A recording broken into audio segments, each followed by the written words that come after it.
建築は作ることが面白いと初めは思ってました。20世紀というものはどういう世紀だということを建築を通して。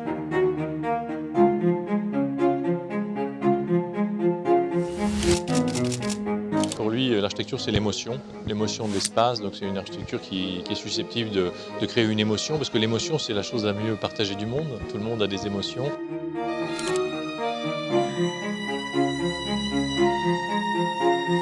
人間の心の中にしっかり残りながら、自分がそこに住んだ、そこの町に住んだ、そのことによって誇りを持ったというような中で勇気と。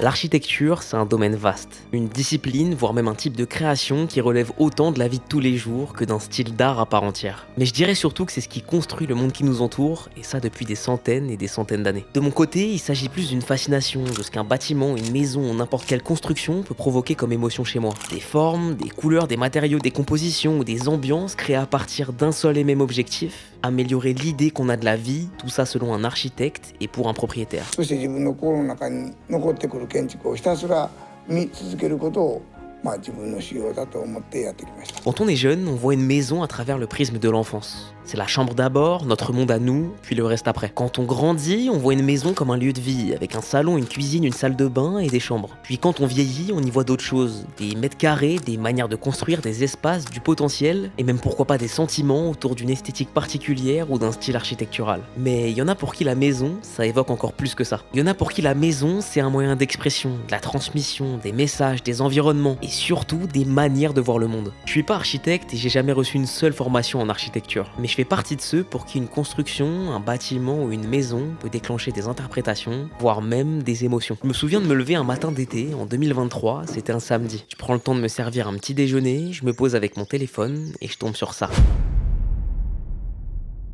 Architecture Digest, but I need a home improvement. $60 million home, never went home to it.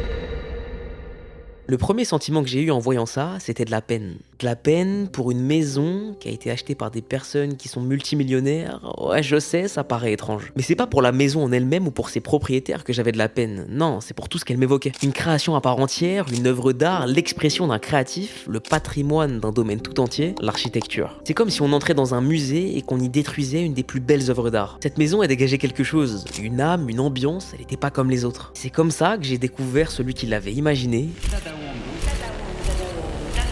Tadao Ando.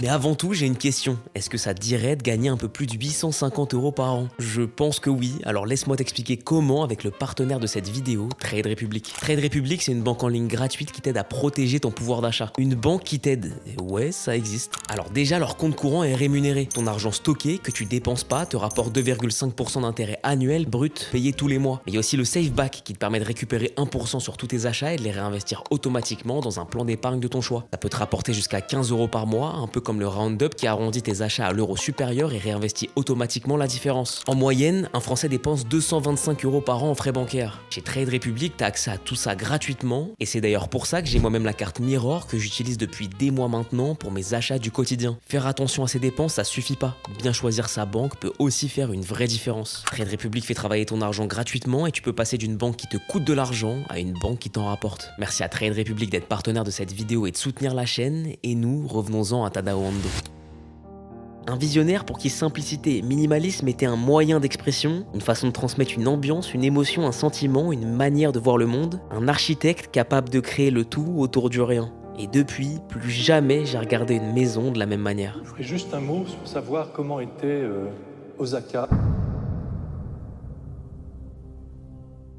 Ando et Kitayama, c'est le nom des deux jumeaux nés le 13 septembre 1941 à Osaka au Japon, en pleine Seconde Guerre mondiale. À ce moment-là, le pays va mal. Il vient d'entrer en guerre, une guerre qui va ravager le Japon et terminer tragiquement avec l'explosion des deux bombes nucléaires d'Hiroshima et Nagasaki en août 1945. 大阪は、戦災でほとんど焼け野原になっていましたけれども。 C'est donc dans ce contexte hostile que les parents de Ando et Kitayama vont faire naître leurs deux jumeaux et ils vont prendre une décision radicale pour leur éducation, les séparer. Kitayama prendra le nom de sa mère, Takao, Ando prendra celui de son père, Tadao, et tous les deux vont vivre chacun de leur côté dès l'âge de 2 ans. À partir de ce moment-là, Tadao Ando va vivre avec sa grand-mère. Une commerçante qui, même âgée, travaille dur et passe le peu de temps disponible qu'elle a avec son petit-fils dans cette maison d'un quartier populaire d'Osaka. Ando a 4 ans quand Hiroshima et Nagasaki explosent. La guerre est terminée, le Japon doit se reconstruire, et forcément ça va laisser des marques sur la jeunesse locale. C'est dans cette petite maison qu'il va vivre toute sa jeunesse avec sa grand-mère, et c'est d'elle qu'il va construire sa vision de la vie, son caractère, et surtout un premier regard vers l'architecture. Pourquoi le vent la traverse l'hiver? Pourquoi il fait si chaud l'été? C'est des questions qu'un enfant se pose pas logiquement.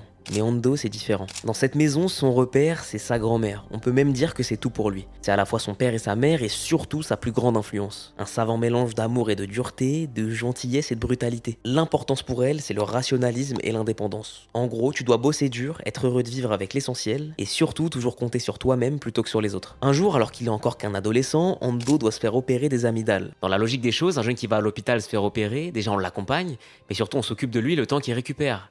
Mais ça se passe pas comme ça chez Ando. Sa grand-mère lui prépare une cuvette, une brosse à dents et des vêtements pour se changer, il va aller tout seul à l'hôpital et reviendra tout seul quand ce sera terminé. Est-ce que c'était un vrai choix d'éducation ou est-ce qu'elle travaillait juste trop pour s'en occuper? Ça, j'en sais rien. Mais peu importe, la réalité c'est que grâce à cette éducation, il va développer sa force de caractère et surtout sa vision de la vie. C'est cette éducation qui va lui mettre en tête que seul, si on est assez fort, on peut changer le monde. Mais avant de changer le monde, il va falloir travailler. Et ça, dès le plus jeune âge. Alors dès qu'il a 15 ans, après les cours, il va fréquenter les ateliers et commerces du quartier dans lequel il vit et il va commencer à faire quelques activités manuelles. Il va passer pas mal de temps chez un charpentier en face de la maison de sa grand-mère, où il y apprend toutes les spécificités du bois qu'il approfondit chez le menuisier du quartier. Puis il va souffler du verre, tailler du bois, fondre du métal, et il apprend à quel point on peut être précis juste à l'aide de ses mains. Sans qu'il s'en rende compte, tous ces moments en dehors de l'école sont ceux qui vont lui développer une connaissance extrêmement précise des matériaux de construction et surtout de leurs usages. Le bois, le verre, le métal, comment les travailler, les associer ou les dissocier, comment couper, installer, monter ou démonter. Alors ses mains vont devenir l'outil qu'il va le plus utiliser, mais pas forcément comme on l'aurait imaginé.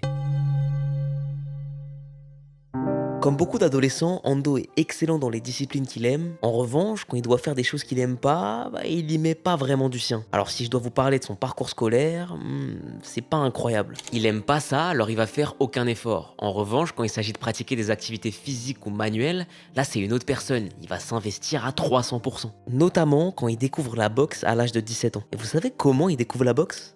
C'est grâce à lui, son frère jumeau, Takao Kitayama, qu'il fréquente de nouveau maintenant qu'ils sont tous les deux plus âgés. Alors tous les deux vont faire de la boxe dans un club local, Ando fait quelques combats et il commence vraiment à y prendre goût. Et quand je dis qu'il commence à y prendre goût, c'est pour de vrai. Ça devient une passion de plus en plus prenante pour lui au quotidien. À tel point qu'il va devenir boxeur professionnel alors qu'il a même pas encore fini l'école. Alors il combat, il gagne, il recombat, il regagne. Du coup il commence à voyager pour faire des meilleurs combats. Il gagne, il continue à voyager, et Ando il est dans un cercle vertueux où plus il combat, meilleur il est, plus il voyage, et ces voyages à répétition, ça va le détourner vers une autre passion. Cette nouvelle passion, c'est d'explorer le monde, en commençant par chez lui. Ando va d'abord découvrir les richesses du Japon en visitant les temples de Kyoto et les tombeaux de Nara, et c'est une révélation pour lui. Il prend des notes, fait des croquis et nourrit sa mémoire d'éléments visuels qui le fascinent. Puis il part en Thaïlande, où il encaisse pas mal de coups, mais sans pour autant lui donner envie d'abandonner. Et entre ses combats, il continue de visiter, découvrir, observer ce qui l'entoure, notamment les habitations qui lui font se poser beaucoup de questions. De retour à la maison, il s'adonne à plein d'autres passions. Il aime l'art, la lecture, il commence à lire sur énormément de sujets. En fait, Ando, c'est surtout un curieux qui s'intéresse à beaucoup de choses et qui se prend de passion pour énormément de sujets. Il fait partie de ce genre de personnes qui touchent un peu à tout, qui ont du mal à se focaliser sur un sujet, mais qui du coup sont bons un peu partout. À force de traîner le soir dans les quartiers de Kyoto et Osaka, après les cours, que ce soit chez les menuisiers, chez les artisans, chez les charpentiers, peu importe, il fait des rencontres. Et à un moment, on va lui demander de décorer une boîte de nuit. Il va accepter le challenge, car ça fait des années qu'il apprend à bricoler avec plein de matériaux, et surtout parce qu'il commence vraiment à se façonner une identité esthétique. Alors pour la première fois de sa vie, à 18 ans seulement, il va pouvoir s'exprimer sur ce terrain-là. On est dans les années 60, et à l'époque, il n'y a pas YouTube avec des tutos pour apprendre. Puis il apprend tout seul. Et le pire, c'est qu'il aime tellement ça qu'il va vite devenir bon. voire même très bon. Du coup, ce premier projet, c'est un succès, les clients sont contents, alors il a d'autres clients, puis ça s'enchaîne. Et d'autres meubles, d'autres décorations, d'autres aménagements, et à force de créer des designs pour décorer des commerces et habitations, il se met à s'intéresser de près à l'architecture. Problème, il a ni l'argent ni le niveau scolaire pour aller dans une école d'architecture. Mais vu qu'il aime lire, il va commencer à se documenter et lire tout ce qu'il peut trouver à ce sujet. 家庭の経済的な理由と自分の学力の理由も含めて、大学の教育を受けれなかった。そして建築の専門の教育も受けれなかった。ならどうするかということを考えまして、建築を覚えるのはやっぱり建築を見なければならない。 Ce qu'il veut, lui, c'est surtout comprendre comment ça fonctionne, quels sont les différents styles, les différents mouvements, construire ses goûts, découvrir les différents acteurs, et comment on fait une maison. Tout ça jusqu'à la découverte qui va changer sa vie. On connaît très bien l'influence qu'a eu Le Corbusier sur votre œuvre, mais ce qui est paradoxal, c'est que Le Corbusier a eu une grande influence au Japon. Ando aime la lecture, c'est une de ses passions, il lit beaucoup alors il est sans cesse en quête de nouveautés. Du coup, il passe pas mal de temps dans les rayons de sa librairie préférée pour y trouver ses prochaines lectures. Il y passe du temps, il fouille, il regarde, il teste, et un peu par hasard, en traversant un étalage de livres sur l'art, il fait une découverte qui va changer sa vie. Un livre d'occasion sur les travaux du Corbusier. Ce livre, c'est le modernisme par Le Corbusier. C'est quoi ça, le modernisme? Et Le Corbusier, c'est qui Le Corbusier? Et ces dessins, ils ont l'air d'un autre temps. C'est comme si ce livre qui avait déjà 20 ans venait tout droit du futur. Et Ando, quand il voit ça, il s'en remet pas. Sans le savoir, il venait de mettre le pied dans une faille tellement grande que plus jamais ça allait sortir de sa tête. Le livre, il est trop cher pour lui, alors il le repose et il rentre à la maison. Mais justement, une fois à la maison, il peut pas s'empêcher d'y penser. Tous les jours, il revoit dans sa tête les dessins qu'il avait aperçus, il les imagine, il les compare à ce qu'il voit dans la rue. Alors du coup, il va économiser tout l'argent de ses petits travaux qu'il réalise en dehors de l'école pendant un mois, puis il retourne au magasin pour acheter ce fameux livre. À partir de là, il va le lire de A à Z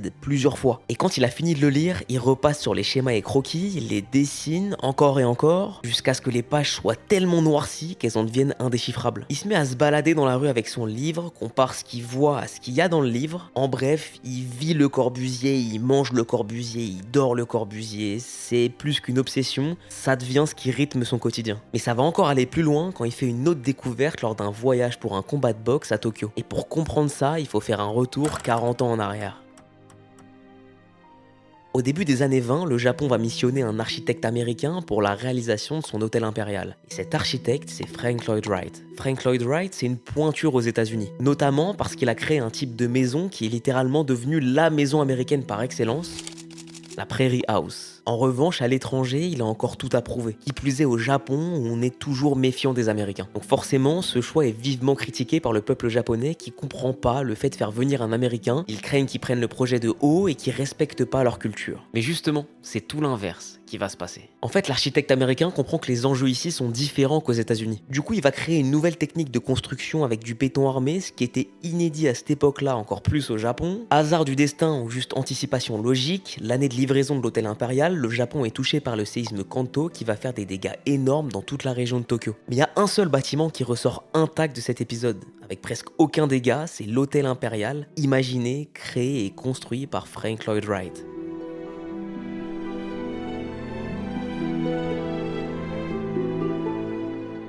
Alors quand Ando est à Tokyo, il fait une tournée des lieux emblématiques de la ville et forcément il passe par l'hôtel impérial. Quand il arrive devant, il est choqué. De retour de voyage, tout est clair, c'est dans ce genre de création qu'il se retrouve, dans le modernisme du Corbusier et dans la vision créative de Frank Lloyd Wright. Malgré le fait qu'il soit fait un nom comme étant un décorateur hors pair, un fabricant de meubles comme il s'en fait peu et même un urbaniste en devenir, son choix est fait. À 24 ans, il sait ce qu'il veut faire de sa vie, devenir architecte. Mais comment on devient architecte dans les années 60 au Japon, sans diplôme, sans réelle connaissance ni expertise dans le domaine? Eh bah je sais pas, et y a pas qu'une seule bonne solution. Mais celle qu'a choisi Ando, c'est de visiter le monde. 建築を見る、建築を体験することにおいては日本の中でしかやってこなかったから、やっぱり地球は広いのならば地球を全部見てみようと。Visiter le monde dans les années 60, c'est pas comme aujourd'hui. À cette époque-là, prendre l'avion, c'était surtout réservé aux gens fortunés, ce qui n'était pas le cas de Tadao Ando. Mais il a commencé à gagner un peu d'argent avec ses combats de boxe et ses quelques commandes de meubles, un peu d'argent de côté qui vont lui permettre de découvrir le monde et peut-être de comprendre l'architecture. Alors après avoir pris des cours du soir sur les bases du dessin et le design d'intérieur, il embarque dans le transsibérien, départ pour Moscou, puis direction l'Europe. C'est un voyage long, assez rude, mais Ando est fasciné par tout ce qu'il voit. Quand il arrive en France, on est en septembre 1965. 1945 et sa première volonté, c'est de rencontrer Le Corbusier. Mais il y a un problème. Charles Le Corbusier est mort, ce matin, noyé dans la Méditerranée alors qu'il s'y baignait comme chaque été. Ando apprend ça en arrivant en France et forcément il est déçu. Après des semaines de voyage, il s'attendait pas à cette nouvelle. Mais c'est pas pour autant qu'il va abandonner. Il prend rapidement la décision de visiter les lieux créés par Le Corbusier en France, la cité radieuse de Marseille, la cité internationale de Paris et même la Villa Savoie de Poissy. Seulement, Ando parle pas français ni anglais. C'est difficile pour lui de se repérer et de prendre les transports en commun. Il trouve un bus pour aller dans le 78 à Poissy où se trouve la Villa Savoie, mais il est pas sûr que c'est le bon. Du coup, il va pas monter dedans. Mais c'est pas pour autant qu'il abandonne. Il a pas non plus l'argent pour prendre un taxi, du coup, il va faire le chemin à pied. Il va marcher plus d'une demi-journée pour faire Paris-Poissy et voir de ses propres yeux une des plus belles villas modernistes du monde. Il y a quand même plus de 20 km à faire à pied, ça vous montre à quel point il était motivé. Quand il arrive, la Villa Savoie est en ruine. Elle a été occupée pendant la Seconde Guerre mondiale et les travaux de rénovation sont loin d'être terminés. Mais peu importe, Ando la voit de ses propres yeux et il reprend une claque. Ando s'arrête pas là et il va faire le tour de France pour y découvrir son architecture en dehors de ce que fait Le Corbusier. Et il y a un endroit qui va le subjuguer, un endroit tourné autour de la religion chrétienne, les abbayes cisterciennes. Il y observe un travail autour du vide, du silence, de la simplicité et de la lumière. Mais ça, on aura l'occasion d'en reparler un peu plus tard. Après avoir traversé la France, il va continuer à aller découvrir les créations des plus grands de ce domaine. Mies van der Rohe, Louis Kahn, Alvaro Aalto et bien sûr Frank Lloyd Wright, un de ses architectes favoris qui va un peu plus s'ancrer comme une inspiration pour lui quand il va visiter Fallingwater, la maison sur la cascade.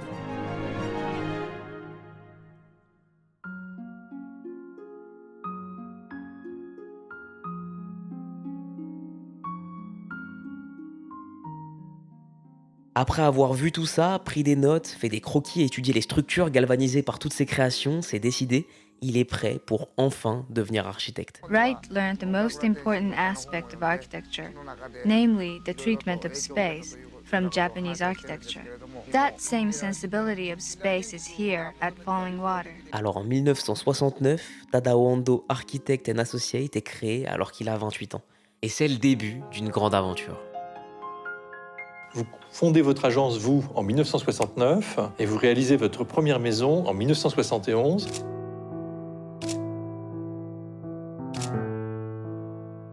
Remettons un peu les choses dans leur contexte. Tadao Ando, il est pas architecte. Il a aucune formation, pas d'expérience, juste une vision, des idées fortes et la détermination qu'il est capable de le faire. Généralement, ça sent pas bon ce genre d'histoire. Et vous savez pas encore à qui on a affaire là. Il faut bien commencer par quelque chose. Alors Ando va commencer avec la Tomishima House. La Tomishima House, c'est une maison de 47 mètres carrés construite dans le quartier de Oyodo à Osaka pour une jeune famille qui voulait faire construire une maison afin de fonder une famille. Une maison de 47 mètres carrés, c'est petit.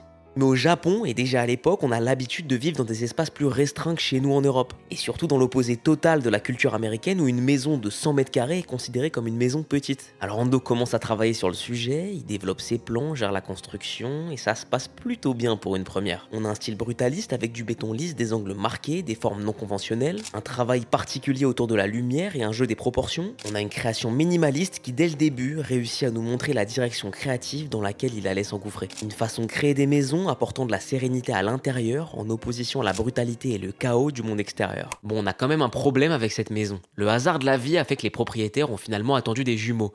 Et vivre dans un 47 mètres carrés à 4, c'est un peu compliqué, c'est pas le plus confortable. Du coup, ils vont jamais honorer la commande. Mais c'est pas grave. Car comme un symbole, Ando avait besoin d'espace pour y loger les studios de Tadao Ando Architect & Associates, il les voulait dans ce quartier-là, alors il va reprendre ce projet rien que pour lui et ses équipes. Ce sera désormais le siège de son studio d'architecte. Un jour, quand il arrive au studio, il aperçoit un chien errant posé devant. Ando, qui aime tant la nature, ressent un lien particulier avec les animaux, et pour lui, c'est le signe que le studio devait accueillir un chien pour les accompagner au quotidien. Il s'appellera Le Corbusier, ou Corbu pour aller plus vite. Bref, il est lancé, il a identifié son style, son premier projet est réalisé, tout est prêt, il va pouvoir aller en profondeur dans le développement de ses idées.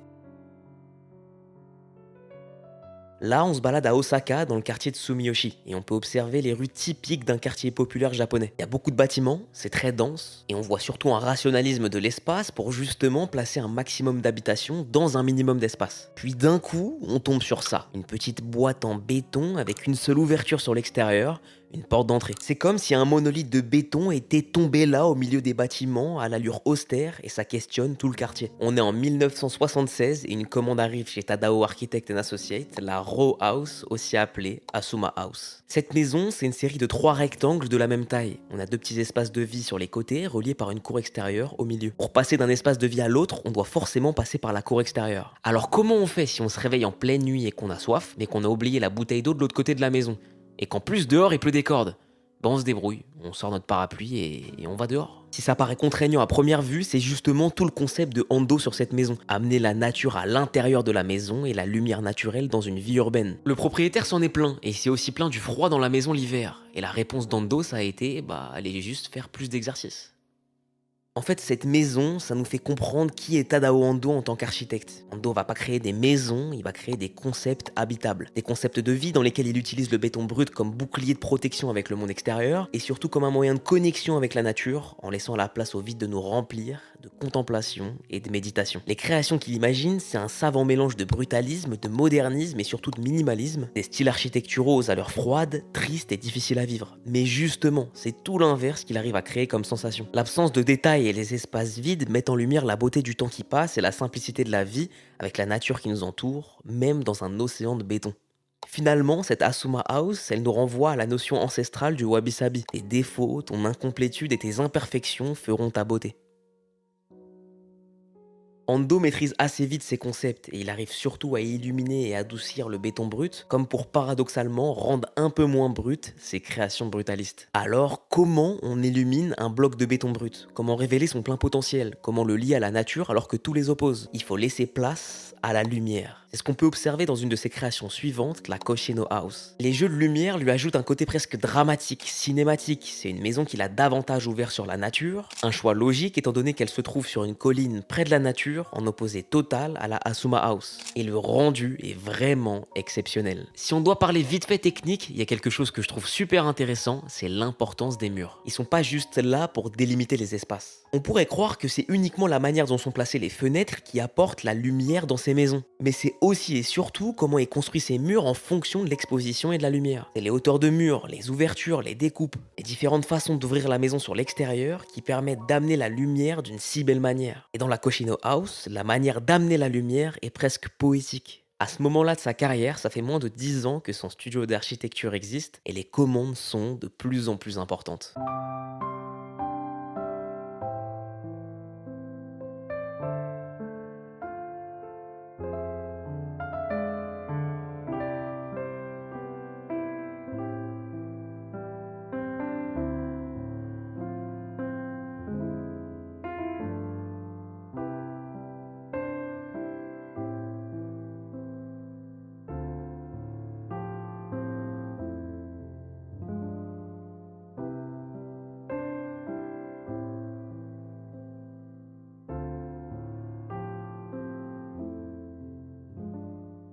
Ando apparaît déjà comme un maître dans sa discipline et il aurait pu se contenter de rationaliser ses idées pour construire un maximum de maisons et du coup faire un maximum d'argent. Mais il avait quelque chose d'autre en tête, c'est décider son prochain projet, ce sera un édifice religieux.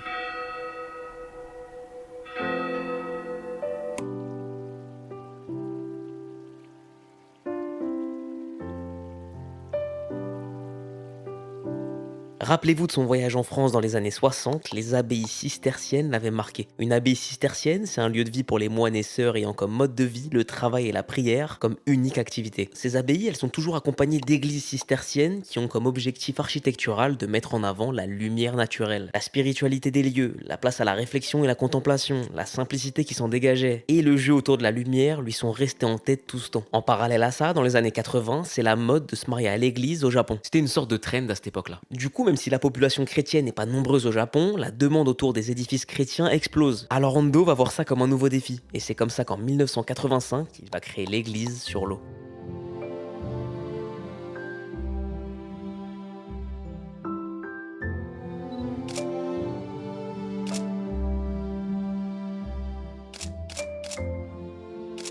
L'ouverture sur l'extérieur permet de porter l'attention autour de l'essentiel, l'eau, la nature et la spiritualité. 参るんだという気持ちを高ぶらさせていくと、そして礼拝の中に入るということを考えたわけですけども、ともかくその教会というのはある面でその日常的であると。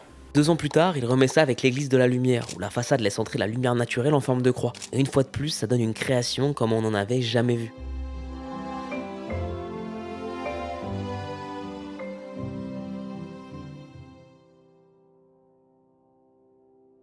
Et il aurait pu construire une église de plein de manières différentes, mais c'est en le faisant de cette manière qu'il a réussi à marquer les esprits. L'envie de construire des lieux de culte est restée quelque chose de fort chez Ando, qui a continué à s'investir dans ce genre de construction, à commencer par Water Temple, un temple bouddhiste à Hyogo au Japon. Une création où il s'est encore une fois servi de formes simples et d'éléments naturels pour créer une atmosphère comme on en retrouve peu. Ça, c'est une photo marquante pour Ando. Elle représente toute l'idée du concept derrière Water Temple, permettre aux moines de traverser un bassin de fleurs de lotus tout en se dirigeant vers la salle de culte. Mais la plus grandiose pour moi, ça restera celle-ci, The Hill of Buddha.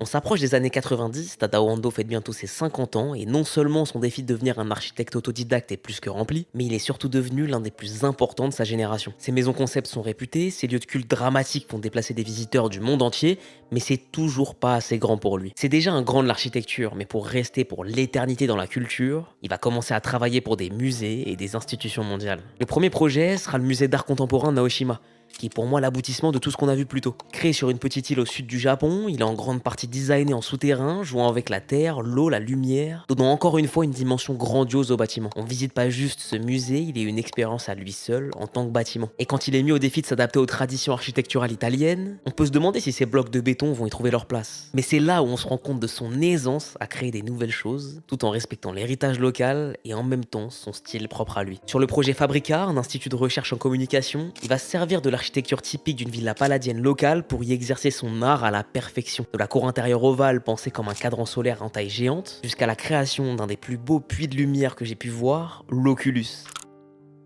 En fait, cette période de la carrière d'Ando, c'est une succession d'œuvres grandioses, comme un virtuose qui maîtrise si bien son art, que chaque création donne une émotion encore plus importante et plus forte que la précédente. Je suis désolé d'avance pour la comparaison que je vais faire, mais Ando à ce moment-là, c'est Zidane pendant France-Brésil en 2006. C'est Michael Jackson au moment de Thriller.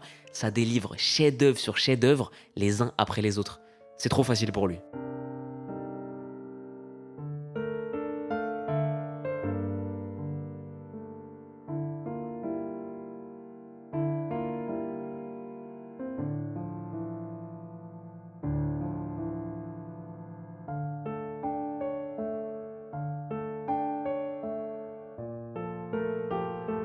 Tout ça va le mener à la consécration d'une carrière, le rêve de tout architecte. Il remporte le prix Pritzker en 1995 et la médaille d'or royale pour l'architecture en 1997. Et maintenant qu'il maîtrise son art à la perfection et qu'il fait partie d'un des plus grands de son domaine, tout le monde veut sa création de Tadao Ando, à commencer par les plus grandes stars. William J. Bell, producteur d'émissions télé aux États-Unis, et sa femme Lee vont lui commander la création d'une maison face à la mer. Ça sera localisé à Malibu. Cette maison devrait être un havre de paix moderne pour un couple âgé qui ne cherche qu'une chose simple, espace moderne et calme face à la mer. Ando a 4000 m² pour créer une harmonie parfaite entre béton et nature, le tout en connexion presque directe avec l'océan, un casse-tête pour certains, une question de logique pour Ando. Il exécute le projet, la maison est livrée, et c'est une fois de plus comme si elle était hors du temps. On y voit l'aboutissement de ce qu'Ando imagine comme concept, et même sans y avoir mis un pied, on peut imaginer et ressentir l'ambiance qui s'en dégage. On pourrait imaginer les bruits qu'on y entend, son atmosphère zen et sa simplicité frappante en termes de design, malgré le fait qu'il s'agisse d'une maison à plusieurs dizaines de millions de dollars. Souvent, quand on qualifie quelque chose de simple, ça a une connotation négative, mais c'est justement l'inverse qu'arrive à créer Ando, et on s'en rend compte en voyant cette maison. Malheureusement, le propriétaire William J. Bell décède seulement 2 ans après la livraison. Alors la maison est vendue, puis revendue, avec la notoriété de l'ancien propriétaire et surtout de son architecte qui fait petit à petit monter les prix. Jay-Z and Beyoncé are the record holders now in terms of the most expensive home ever purchased in California. Jay-Z et Beyoncé vont débourser 200 millions de dollars pour acquérir cette maison imaginée, designée et construite par Tadao Ando. Ils font maintenant partie de ce groupe très fermé des personnes ayant possédé une maison de Ando, comme si à 82 ans maintenant, il était une sorte de rêve d'accession ultime. Lui qui a construit que 20 résidences dans sa carrière aux États-Unis, il devient un des summums de la rareté sur le marché immobilier américain. Sa maison la plus marquante, c'est pas forcément la plus grandiose pour moi, c'est la maison 4x4. Une suite de 2 petites maisons construites en hauteur au bord de la mer sur une surface de 4x4 mètres, soit 16 mètres carrés, c'est vraiment petit. Mais Tadao Ando a pris ça comme un défi et il a construit les différentes salles placées les unes sur les autres en multipliant les niveaux de 16 mètres carrés jusqu'à atteindre 80 mètres carrés, en lui donnant une impression de grand espace sur une base minuscule. Plus le problème est difficile, plus la solution proposée par Ando est intéressante. C'est ce que j'ai lu dans sa biographie et je trouve que cette maison l'illustre parfaitement.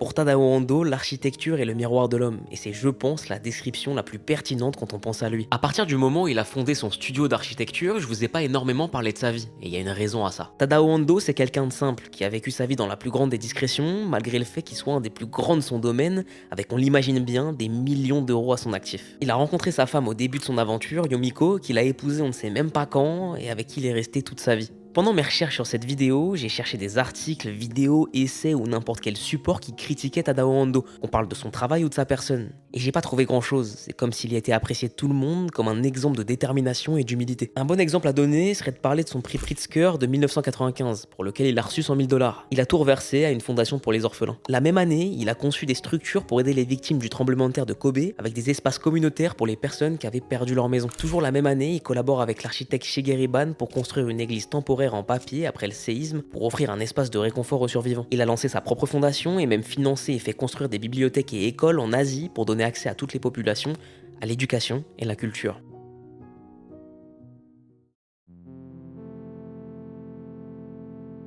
Et si on parle de son architecture, certains la trouvent trop coûteuse, ses concepts sont parfois un peu capricieux, mais encore une fois, très peu de personnes la remettent en cause. Je suis pas architecte, j'ai pas fait de formation en architecture, j'ai même très peu de connaissances, et pourtant un de mes rêves, c'est de construire ma maison. Et quand je parle d'un rêve, je parle surtout d'un accomplissement créatif. Je rêve de pouvoir parler de moi et de mes influences à travers une maison. Et je rêve surtout de la construire avec mon sens du détail, qui correspond à un idéal de vie que je me suis construit. J'aimerais vraiment pouvoir utiliser des matériaux qui me ressemblent, et surtout des couleurs qui traduisent qui je suis. Et pour l'instant, je suis incapable de tout ça. J'en ai ni les capacités, encore moins les moyens, et j'aurais pas la prétention d'en avoir le potentiel. Mais c'est grâce à des personnes comme Tadao Ando que j'ai l'espoir qu'un jour, ce rêve devienne enfin une réalité.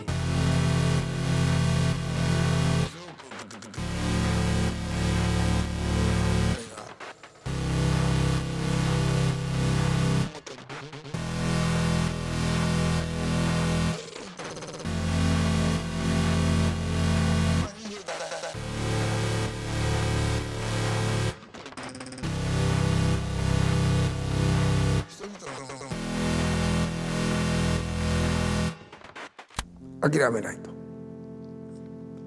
可能性を自分で見つけると。